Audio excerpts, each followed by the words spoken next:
So, you've probably seen the headlines. AI is changing everything, and science is definitely no exception. But what does that really mean for the future of discovery? I mean, is the scientific method as we know it on its way out? Well, let's get into it because there's a fascinating debate happening in the scientific community right now, and we're going to break down what the experts are actually arguing about.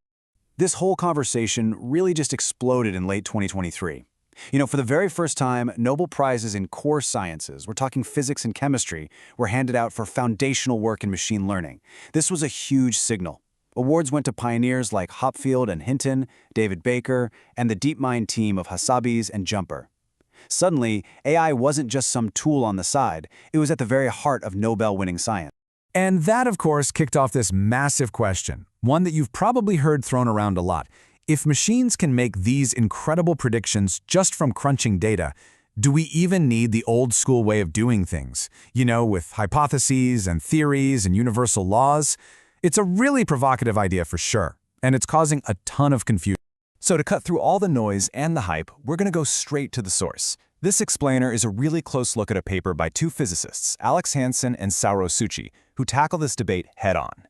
And our goal here is pretty simple. We just want to understand what these scientists are actually saying, what their real concerns are, and what they think the path forward looks like. Okay, so first, the authors lay out one side of this debate. They call it the traditional scientific ideal. And this is the science you think of with Galileo and Newton. It's a quest not just for answers, but for real, deep understanding. And this slide, right here, really gets to the heart of the conflict. On one side, you've got traditional science. Its goal is causality, the why behind how things work. It's all about finding universal laws that give us profound insight. Then on the other side, you've got machine learning, and it is brilliant at finding correlations, the patterns in the data, to make incredibly powerful predictions, but often without really explaining that fundamental why. The authors are really specific about what they mean when they say insight. It's all about elegance and power. I mean, think about Newton's law of gravity. There's this one single constant, the letter G, and that one number can describe an apple falling from a tree and a planet orbiting a star. It explains a truly massive amount of data with just one little parameter. And to a physicist, that is just beautiful. To show you just how skeptical traditional scientists can be about models that aren't, well, elegant, the authors share this fantastic story about the physicist Enrico Fermi. A young scientist, Freeman Dyson, presented a theory that had 5 adjustable parameters, and Fermi's reaction was basically this quote. The point was pretty sharp. If you have enough knobs to turn, you can make your model fit any data, but that doesn't mean you've actually understood anything. You've just drawn an elephant. So the authors even came up with a way to measure this idea. They call it fitting efficiency. It's a pretty simple ratio. You take the amount of data a theory explains and divide it by the number of parameters the theory uses. In classical physics, the whole game is to make that number as huge as possible. A perfect theory would have 0 parameters to fudge, explaining everything perfectly. All right, so let's flip the coin and look at the other side of the argument. The authors then turn their attention to the totally different approach that modern machine learning takes, an approach that has, let's be honest, achieved some absolutely incredible things. And the numbers here are just staggering. It's a complete contrast to that fewer parameters is better ideal. Modern large language models run on an astronomical number of them. We're talking well over 100 billion. This is the total opposite of the traditional scientific philosophy. So, if we use the author's own fitting efficiency metric here, we find that machine learning is living in a completely different universe.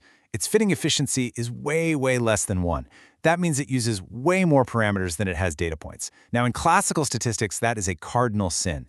It's called overfitting, and it's supposed to be this terrible thing that keeps a model from making good predictions.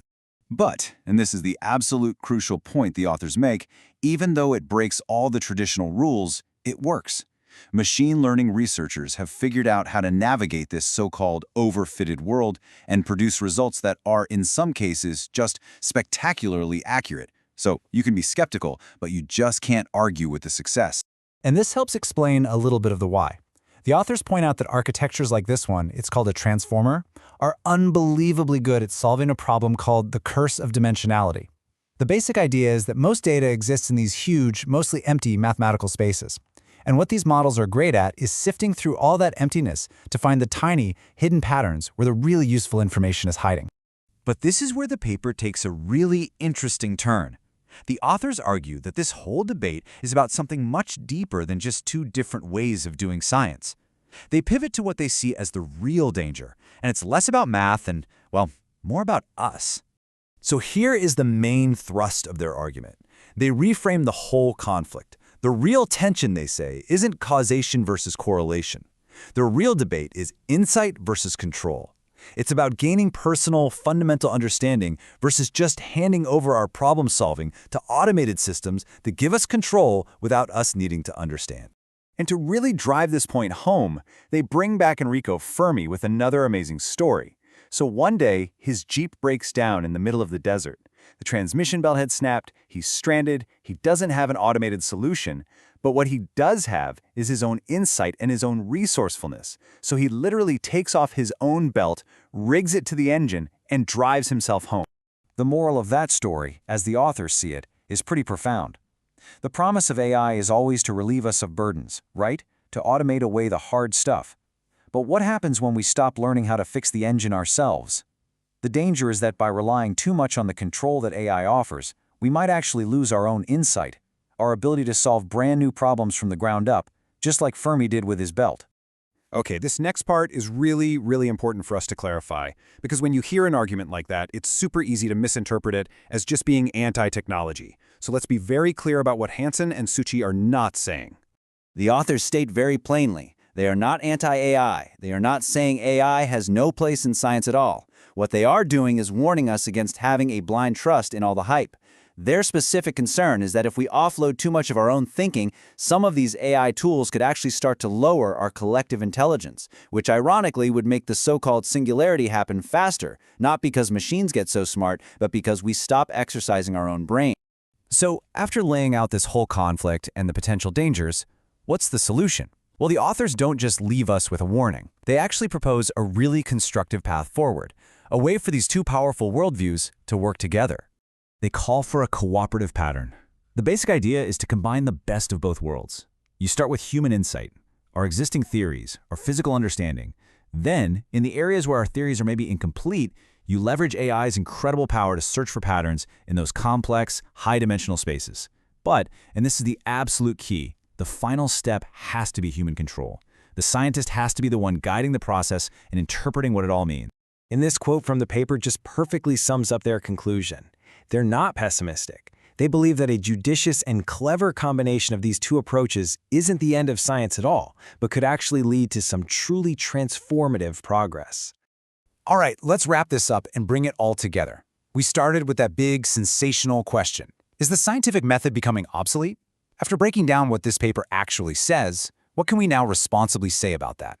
Well, based on this analysis by Hansen and Succi, the answer is pretty clear. No, AI isn't making the scientific method obsolete, but it is profoundly challenging it. It's forcing it to evolve. The future they see isn't some choice between human insight or machine correlation. The real work ahead is figuring out the rules for a successful partnership.